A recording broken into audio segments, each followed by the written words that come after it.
कंठी मिरवा तुळसी व्रत करा एकादशी। बघा, माणसाने जिवंतपणेच गळ्यामध्ये तुळशीची माळ घातली पाहिजे, पण नाही, माणसं उलट करतात। काय करतात? काय करतात माणसं?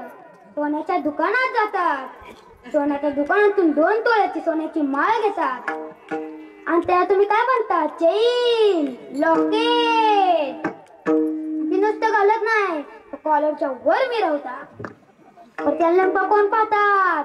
चोर पाहतात। नुसतं पाहत नाही, ससल असं मारतात, ती माळ घेऊन जातात।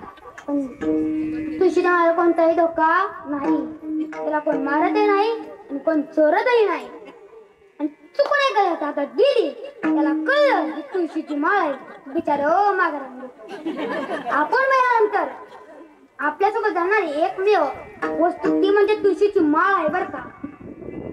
माणसाने जिवंत असेपर्यंत तुळशीची माळ घातली पाहिजे, पण नाही, माणसं असं करत नाही, तर माणसं उलट करतात। तर माणसं जिवंतपणे तुळशीची माळ गळ्यात घालत नाही, तर मेल्यानंतर देह पवित्र करण्याकरिता तोंडात तुळशीचे पान घालतात, बरोबर ना?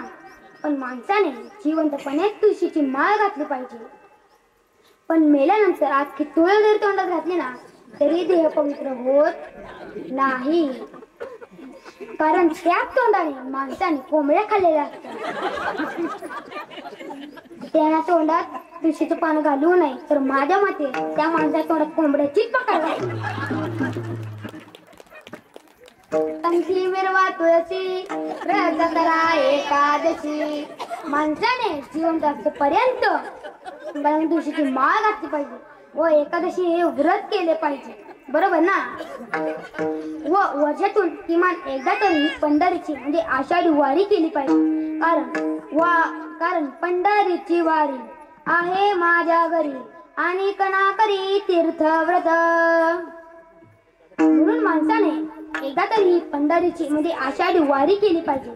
त्या पंढरीच्या वारीत काय घडते, किती ताकद त्या पंढरीच्या वारीत, तर वारी वारी वारी जन्म मरणानी वारी। म्हणून माणसाने जिवंत असेपर्यंत गळ्यामध्ये तुळशीची माळ घातली पाहिजे व एकादशी व्रत केलं पाहिजे व किमान एकदा तरी वर्षातून पंढरीची वारी केली पाहिजे।